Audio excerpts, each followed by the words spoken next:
따뜻해요. 아이들을 만났을 때 아이들을 얼마나 사랑하고 있는지 그게 그대로 드러나요. 일단 호탕하시고요. 성격이 굉장히 좋으세요. 그래서 항상 웃는 얼굴로 후배들이 나아갈 방향을 이끌어주시는 교직 생활에서 가장 귀감이 되는 선배님 중에 한 분이라고 생각합니다. 예의범절이 좋아요. 남을 배려할 줄 알고 이렇게 임해서 자기가 좀 이렇게 잘 됐어도 티내지 않고 존경받을 만한 친구예요. 넉넉한 성격으로 품어주시는 분이시고 깊고 멀리 보는 해안으로 판단하시는 분이시며 또 어려운 일이라도 쉽게 풀어나가시는 분 같아요. 늘 공부하고 이제 자신을 수양하는 그런 태도를 가지신 분이다. 그런 면에서 볼 때 이중영 의원님 같은 경우에 선비의 모습 딱 다 갖추고 계신 분이다. 만약 이 시대에 선비가 있었다면 정말 타고난 선비님이시죠.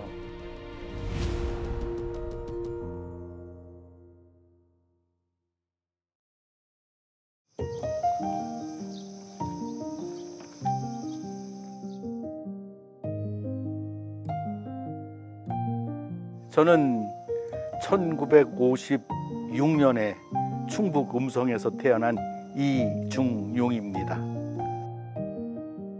첫 교사 발령은 1979년 3월에 제천에 있는 화당초등학교에 발령을 받아서 교식을 시작하고 1918년 8월 31일자로 음성교육장으로 퇴직을 하였습니다.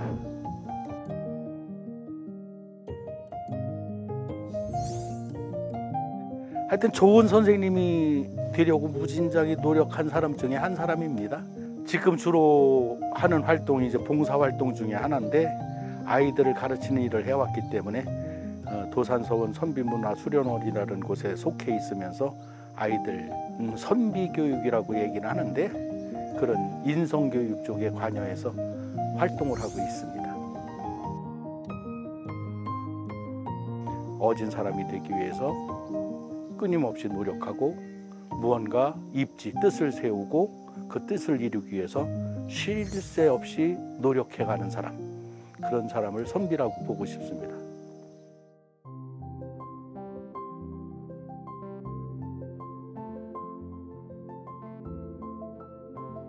도산서원 선비문화수련원이라고 하는 데 제가 속해서 활동을 하고 있는데 그걸 간단하게 소개를 드리자면 태계 선생이 1501년생이세요. 그래서 2000년에 탄신 500주년을 맞이하셨거든. 그래서 문중에서 태계 선생 기념 사업을 하고 수련원을 만들어서 태계 선생의 정신을 우리나라에 알리는데 그런 역할을 했으면 좋겠다라고 말씀을 하셔서 설립한 게 그 재단법인 도산서원 선비문화수련원입니다. 우리나라의 대표적인 선비하면 태계와 율곡을 많이 따지거든요. 따지고 보면 저는 율곡집이거든요. 제 본이 덕수거든요. 우리 할아버지 이름 못하고 지금 태계 할아버지 활동을 하고 있는 중인데 우리 할아버지도 상당히 훌륭한 분이시긴 하지만 학문 쪽으로 본다면 태계 선생을 제1로 봐야 되지 않을까. 돌아가실 때까지 진짜 투철하게 실천하려고 하셨던 그런 것들이 기록으로 남아있고 오랫동안 사셨잖아요. 70년을. 율곡 선생님은 48세에 돌아가시면 일찍 돌아가셨다고요. 그러니까 끼쳐놓은 영향이 태계 선생님이 훨씬 더 많습니다.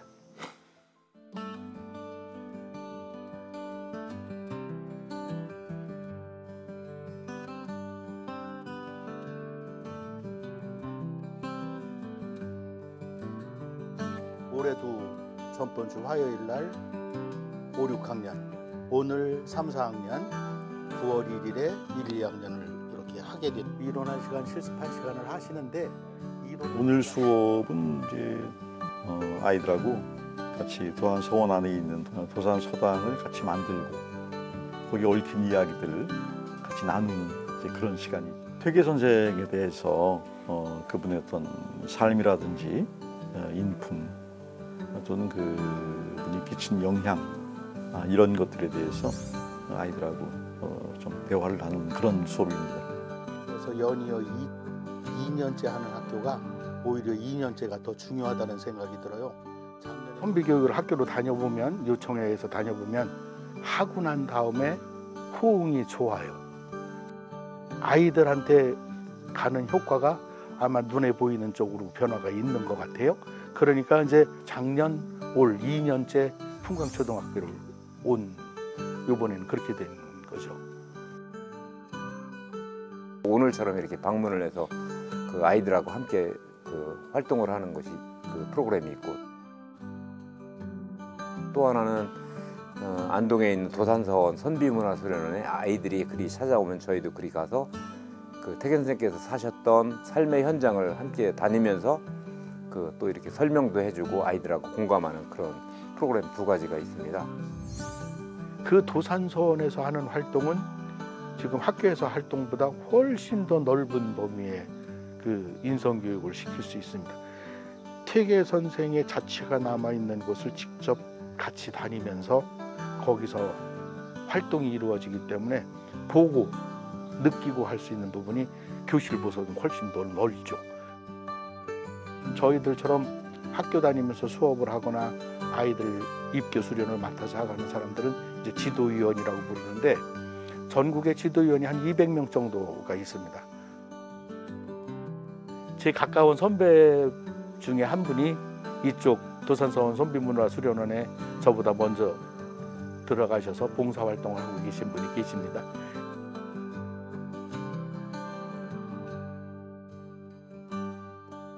그분이 저하고 몇몇해 강력하게 이 봉사활동에 참여해 보자는 그런 권유를 하셔가지고 관심이 있어서 한번 가봤는데 해볼만 하더라고요. 그래서 거기에 푹 빠지게 됐습니다. 그래서 그 개인적으로는 이제 그 이중용 선생님이 중학교 이제 선배님이에요.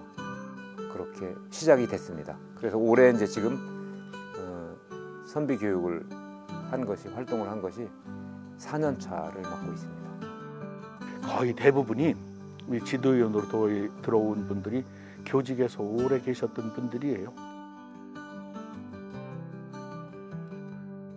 그 교직에 모셨던 분들도 그냥 아무나 활동을 하는 게 아니고 이력서를 제출을 하게 되면 본부에서 이렇게 보고 가려서 지들도 훈련을 시키고 그러고 난 다음에 수업에 투입이 되고 그렇게 됩니다.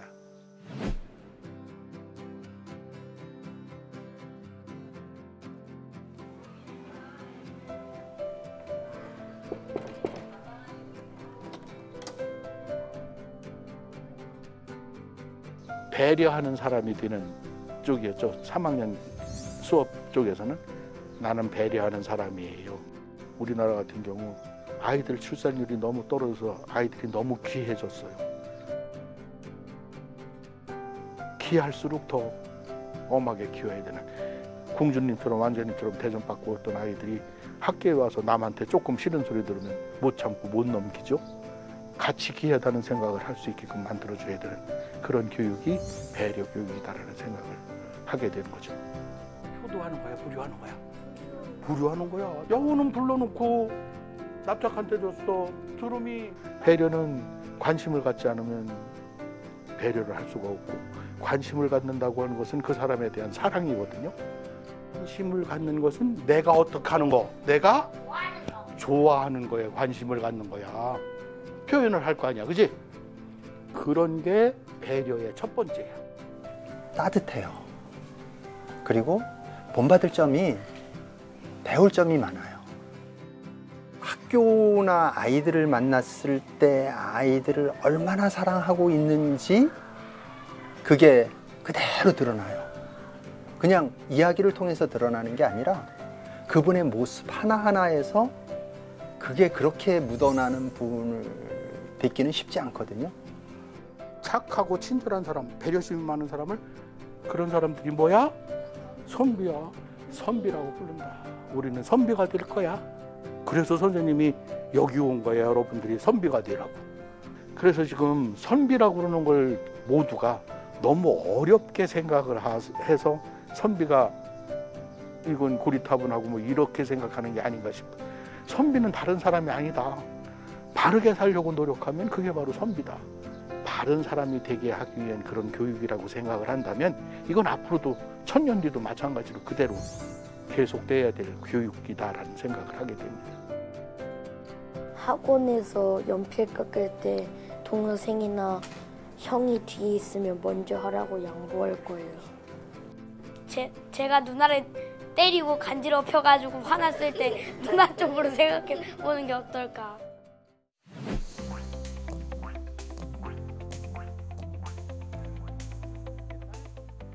여러 가지 과목이 있습니다.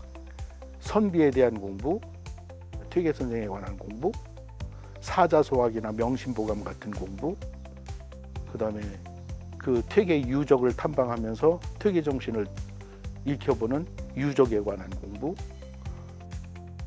민속놀이 중에 하나인 제기차기 이런 것들이 총체적으로 있어서 그 부분을 학교에 안내를 하게 되면 학교에서 원하는 과목이 있어요.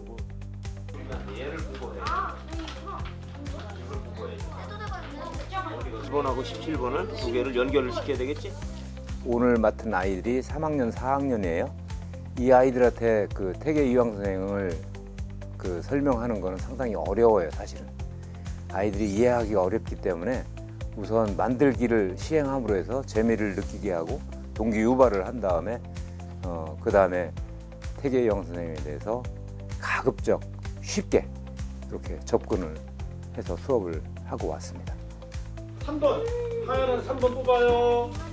뽑아서 15번 뽑으셨어요? 네. 우리나라 서원에서 유일하게 서당과 서원이 함께 이렇게 이루어져 있는 그 도산 서원이에요. 특히 도산 서당은 퇴계 선생님께서 직접 설계하고 건축하시고 거기에서 10여 년 동안 학생들을 지도하고 학문을 연구했던 그런 장소이기 때문에 더 의미 있는 장소지요. 선생님이 나눠주는데 요거를 이렇게 손가락에 끼면 될까 안 될까? 요거를 키를 맞춰서. 제기차기 같은 경우는 전통 문화에 대한 이해, 그걸 통해서 우리 문화에 대한 자긍심을 갖는 부분, 그리고 사회성을 기르는 측면도 있고요. 또 아이들이 직접 만들고 차보면서 거기서 즐거움도 느끼고, 놀이를 통해서 신체 활동을 통해서 즐거움도 찾는 그런 활동을 할 수 있도록 해주죠. 어쨌든 아이들한테는 활동하는 수업이 굉장히 호응도가 좋습니다. 그냥 한 번 걸쳐가는 이런 활동으로는 선비교육이 딱 내면화될 수 있다고는 보진 않습니다. 부족하긴 하지만 하여튼 그래도 안 하는 것보다는 낫고, 호응해 주시는 선생님들, 학부모님들, 아이들이 늘어나면 그만큼 더 확산될 수도 있고, 이런 걸 이제 기대하면서 저는 열심히 뛰어다니는 거죠, 그렇게.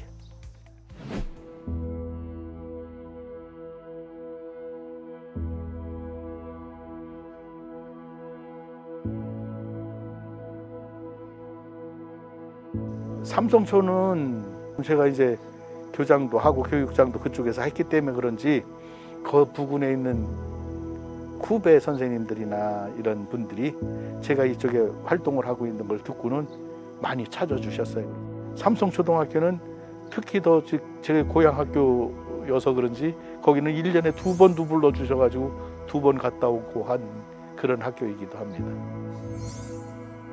요새 아이들이 미디어에 많이 노출되고 그다음에 가족들 간의 대화가 없다 보니까 학부모님들께서도 그렇고 교사들도 인성교육을 좀 했으면 좋겠다 그런 의견들이 굉장히 많았는데 이중용 교장 선생님께서 선비 교육을 하신다는 이야기를 듣고 그러면 학교에 그것을 접목시키면 아이들의 인성교육에 많은 도움이 될 거라고 생각을 해서 선비 교육을 하게 됐습니다.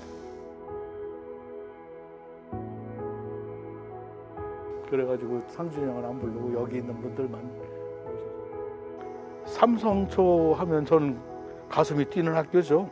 제 고향에 있는 학교고, 아버지도 거기서 선생님 노릇을 하셨고, 우리 형님도 선생님 노릇을 하셨고, 우리 누나도 초인교회 거기서 선생님 노릇을 하셨고, 저도 거기서 교장을 했고, 교장 권위를 찾는 사람이 가면 좀 힘들었을지도 몰라요. 부담으로 작용하는 부분도 있을지 모르지만 이점이 훨씬 더 많아요. 우리 아버지 제자들이 사방에 다 깔리셨죠? 형님 친구들 다 깔리셨죠? 우리 누나 제자들이 또 쫙 깔려 있죠? 그러니까 엄청 편하죠. 학교 일하는데 힘든 게 하나도 없죠. 아이들 가르치고 뭐 하는 쪽에 저는 오히려 아버지 그늘, 형님 그늘, 누님 그늘 많이 도움을 받은 거죠.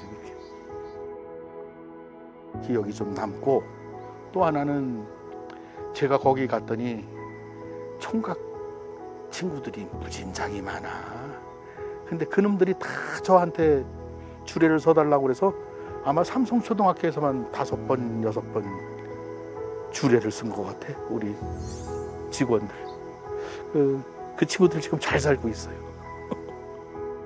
저희 부부가 아내도 특수교사인데 원래 이렇게 은사님께 많이 부탁을 드리잖아요. 그래서 저한테 어떤 은사님과 같은 분이셨기 때문에 부탁을 드리게 됐습니다. 또 흔쾌히 받아주셔가지고 네, 주례를 서주셔서 지금도 연락을 종종 드리면서 안부 여쭤보고 있습니다. 덕이 많으세요. 이 덕이 많은 장수를 왜 덕장이라고 하죠. 그래서 제가 항상 우리 교육장님은 참 덕장이시다, 이렇게 옛날부터 굉장히 호탕하셨고 정말 이렇게 많은 선생님들이 다 따르고 많이도 이렇게 품어주셨던 덕장이셨습니다.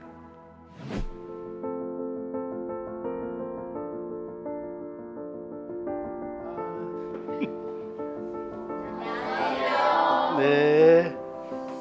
오셨습니다. 이중용 교장선생님입니다. 큰 박수를 맞아주세요. 인사의 종류와 방법, 이건 종류와 방법만 하고 이제 우리 고향 동네 아이들이라서 그런지 그게 팔이 안으로 굳는다는 소리가 거짓말이 아닌 것 같아요. 그냥 가면서도 걔들 보면 이쁜 생각이 먼저 드는 거예요. 여기 알지자야. 공수는 글자 그대로 공자가 잡을 공자거든요. 숫자는 손 숫자니까 손을 잡는 게 공수거든요. 선비는 착하고 바른 사람이야. 그 사람들이 하던 인사, 이 공수 인사가 세계에서 가장 공손해 보인다는 평가도 들은 인사이기 때문에 이제 이 공수 우리나라 그 스튜어디스가 그 인사하는 걸 보고 야, 한국에 사는 저 공수 인사, 저 인사가 가장 예의 바로 보인다라고 평가를 받아서 그 얘기를 아이들한테 강조를 많이 하죠. 현대처럼 빨리빨리 지나가는 세대에 뭐 손이나 흔들고 한번 이렇게 하고 가는 그런 인사도 중요하지만 이제 아이들한테 선비들은 이렇게 생활했던 분이니까 이런 인사를 우리가 한번 옛날 전통을 살려서 해보자 하는 뜻으로 공수 인사를 많이 강조를 하고 있어요. 인사. 쉽게 인사하기만 했는데 공수 인사를 배워보니까는 제 자신을 더 돌아보게 되면서 제대로 된 인사법을 잘 알게 돼서 좋은 것 같아요. 주변 어른들한테 또박또박 말하면서 공수 인사할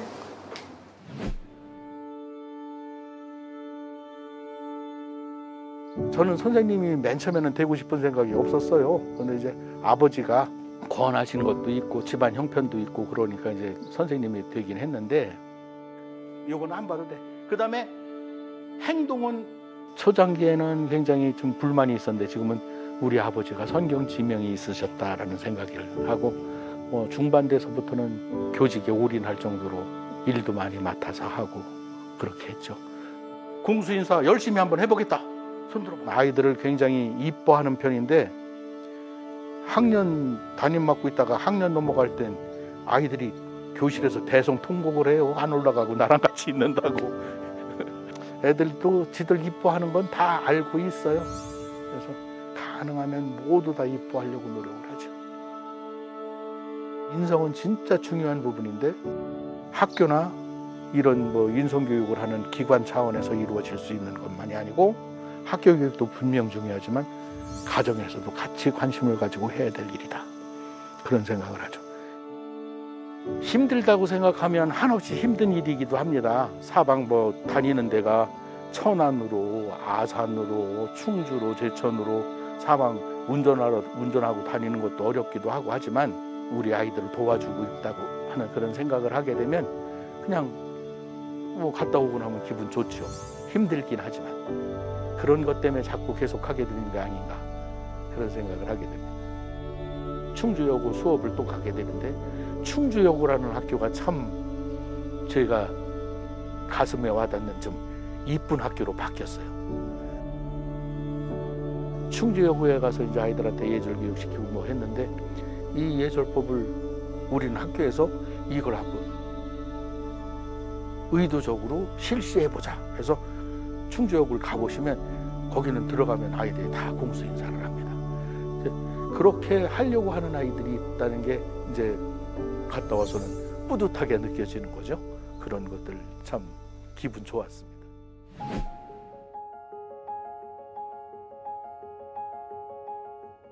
저는 교육은 미래에 대한 확실한 투자라고 생각을 해요. 미래에 대한 확실한 투자. 교육 없이는 바로 설 수 있는 나라가 없어요. 정권에 따라서 이쪽으로 갔다 저쪽으로 갔다 막 하는데 교육은 절대 정권 때 흔들려서는 안 된다고 생각하는 게 제 생각이라서 확실한 투자는 바른 사람을 만들어 놓고 시작을 해야 된다. 아빠 친구를 봐도 선생님을 봐도 인사도 안 해. 그냥 지나가 이렇게. 그러면 4차 산업사회라고 얘기하는 AI가 등장하는 이런 시대에 선비가 필요한가 이거에 대한 질문들을 많이 하게 되는데 이 인간을 대신하는 AI가 가지고 있는 그러한 폐해는 진짜 우리가 상상한 것 이상으로 클 거거든요. 그거에 대한 막을 수 있는 방법이라든지 이런 것들은 얘기할 것도 없이 인성교육밖에 없다. 인성교육 쪽에서도 바른 사람이 돼야 되겠지만 입지라고 해서 제일 첫 번째가 자기 뜻을 세우는 거거든요. 뭐가 되겠는가 하는 그 뜻을 바로 하는 것, 그게 자기 자신을 발전시키는 첫 번째 요소라고 그러기 때문에 그 아이들이 하고 싶은 꿈을 확실하게 찾았으면 좋겠고 그 꿈을 찾아서 힘차게 좀 포기하지 말고 끝까지 갔으면 좋겠고 한 아이를 키우기 위해서는 온 동네가 나서야 된다고 하는 그런 말이 있는 것처럼 우리 아이들한테 우리 미래가 걸려 있으니까 전부 나서서 바른 아이들을 키우는 쪽으로 힘을 모아줬으면 좋겠다. 그 훌륭한 선비라고 하는 태계 선생도 늘 부족하다는 생각을 하셔서 수신 자기 몸을 닦는데 평생을 바치신 분이거든요. 학문 쪽으로도 그렇게 놓고 인간 쪽으로도 그렇게 완성된 경지에 있으시면서도 늘 부족하다고 생각을 하셨어요, 본인이. 저도 늘 부족하기 때문에 부족한 것을 채우려고 노력은 하고 살고 있는데 모르겠습니다. 선비로 살고 싶습니다. 교육 철학이 뚜렷하시고, 네, 많이 지도위원들도 많이 챙겨주시고, 그리고 어떤 그 사명감이랄지 이런 것들을 느끼게 해주시는 분인 것 같습니다. 교육계의 선배님이시기도 하지만은 어떤 인생의 선배님으로서도 너무나 큰 역할을 해주셨어요. 만약 이 시대에 선비가 있었다면 정말 타고난 선배님이시죠. 우리는